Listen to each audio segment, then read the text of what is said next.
India میں کسی assembly میں کسی خاتون نے تقریر کی ہے, وہ سب نے سنی ہوگی یوٹیوب پر, کہ یہ مسلمان جو ہیں 5 وقت صدائیں لگاتے ہیں لا الہ الا اللہ, اللہ کے سوا کوئی عبادت کے لائق نہیں ہے, یعنی یہ سارے جتنے بھی بت ہیں بھگوان ہیں سب کی نفی کر دی. مجھے وہ سورہ صاد کی آیات یاد آ رہی تھیں. انڈیا کی اسمبلی میں جس خاتون نے یہ نعرہ لگایا ہے نا, یہی نعرہ مشرکین مکہ نے لگایا تھا. محمد صلی اللہ علیہ وسلم نے ان کو بلایا اور سب کو کہا کہ ایک اللہ ہے جس نے بنایا ہے, اتنے سارے پتھروں کے بنے ہوئے بت یہ تمہارے بھگوان نہیں ہیں.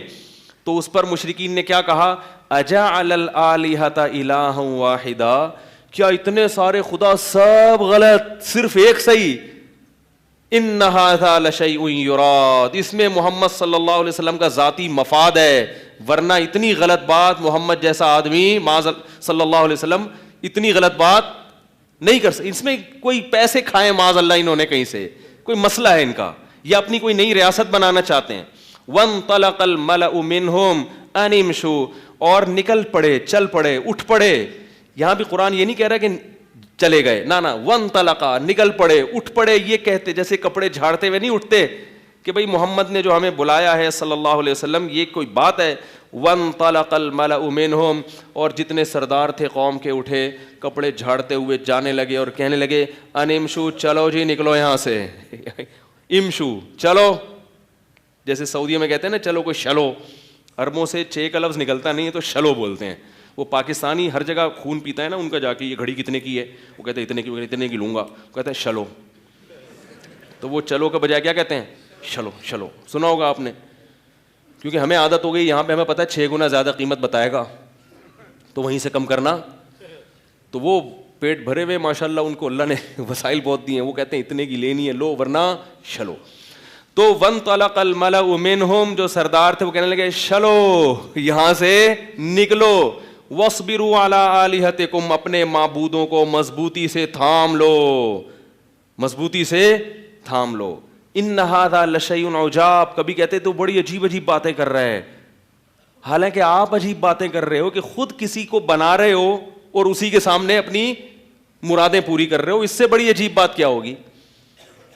لیکن جمہوریت میں یہی ہوتا ہے کہ جو زیادہ جس طرف جائے نا اس کو لوگ فالو کرتے ہیں, چاہے وہ کتنی الٹی باتیں کر رہا ہو.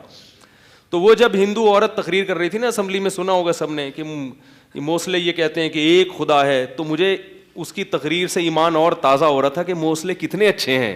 کیا خیال ہے, مجھے سمجھ میں نہیں آ رہا تھا یہ ہماری برائی کر رہی ہے یا ہماری تعریف. وہ کہہ رہی ہے, کہتے ہیں ایک خدا کی عبادت کرو, اس کے سامنے آ کے جھکو, کسی خدا کے سامنے جھکنا, 5 ٹائم یہ عبادت کرتے ہیں, 5 ٹائم.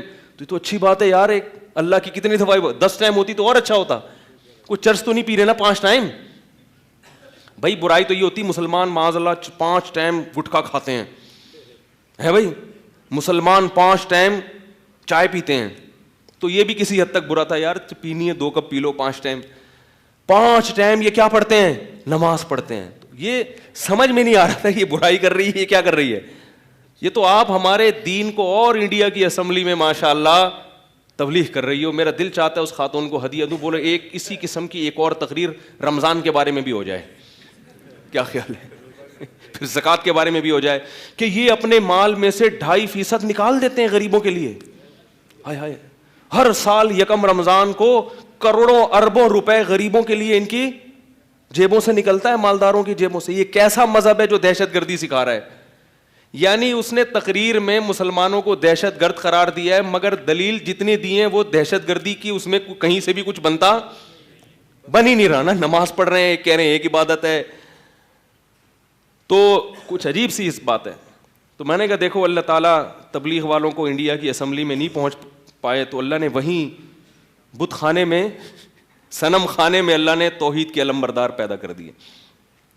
تو 2.5% کیا کرتے ہیں, یہ کروڑوں روپے راشن ڈالتے ہیں رمضان میں. خود رمضان کہتے ہیں نا, وہ رمضان میں یہ لوگ خود روزے رکھتے ہیں اور غریبوں کے گھروں میں راشن ڈال دیتے ہیں. اسلام دیکھو کتنی زکاتیں نکلتی ہیں رمضان میں, مزہ آ جاتا ہے. اتنا مزہ آتا ہے رمضان میں جب لوگ آتے ہیں, یہ فلانے کے, یہ میرے پاس بھی لوگ آتے ہیں, حضرت کوئی غریب ہو تو یہ میرا یہ راشن ہے اس کے گھر میں ڈلوا دیں. ہمیں بھی مزہ آتا ہے کسی کے غریب کے گھر میں جا کے میں تو لوگوں سے کہتا ہوں بھائی سب خود کرو تو زیادہ اچھا ہے نا. اپنے رشتہ داروں کو پوچھو. لوگ پوچھتے ہیں حضرت بہن کو زکوٰۃ دے سکتا ہوں یا نہیں. بھائی بہن کو دو گے تو دگنا ثواب ہے, ایک تو غریب کی مدد کا, دوسرا رشتہ داری کیا ہوگی, غیر مسلموں کے پاس یہ مزے نہیں ہیں. اور مسلمان کو اللہ کہتا ہے کھانا بھی کھلاؤ. اور قرآن کے الفاظ ہیں کہ اہل اسلام کی اللہ نے تعریف کی, ہمارے نیک بندے جب کسی کو کھانا کھلاتے ہیں غریب کو, انما نطعمکم, سورہ دہر 29واں پارہ, انما نطعمکم لوجہ اللہ, ہم تمہیں صرف اللہ کے لیے کھلا رہے ہیں. غریبوں کو کہہ رہے ہوتے ہیں اس وقت, لا نرید منکم جزاء ولا شکورا, ہمیں تم سے اس کا بدلہ نہیں چاہیے, شکریہ نہیں چاہیے, تھینک یو نہیں کہنا کھانے کے بعد, کہیں اجر کم نہ ہو جائے. کیونکہ ہم تمہیں اپنے فائدے کے لیے تو کھلا نہیں رہے, ہم تو کس کے لیے کھلا رہے ہیں, اس ایک خدا کو خوش کرنے کے لیے جو ایک ہے. اتنے ساروں کو خوش رکھنا ویسے بھی ممکن, بولو بھائی, جو بہت سارے بھگوانوں کو مانتا ہے وہ تو بیچارہ ویسے ہی کنفیوز رہے گا کہ پڑوسی کی مدد سے یہ والا بھگوان خوش ہو رہا ہے, یہ وہ والا خوش ہو رہا ہے. اب کوئی اس کو بتائے گا یار پڑوسیوں کے لیے وہ والا بھگوان ہے, بیوی سے اچھا سلوک کے لیے وہ جو ادھر, بیوی سے اچھا سلوک کے لیے جو ہے نا بھگوان, وہ بہت تگڑا قسم کا بھگوان ہونا چاہیے.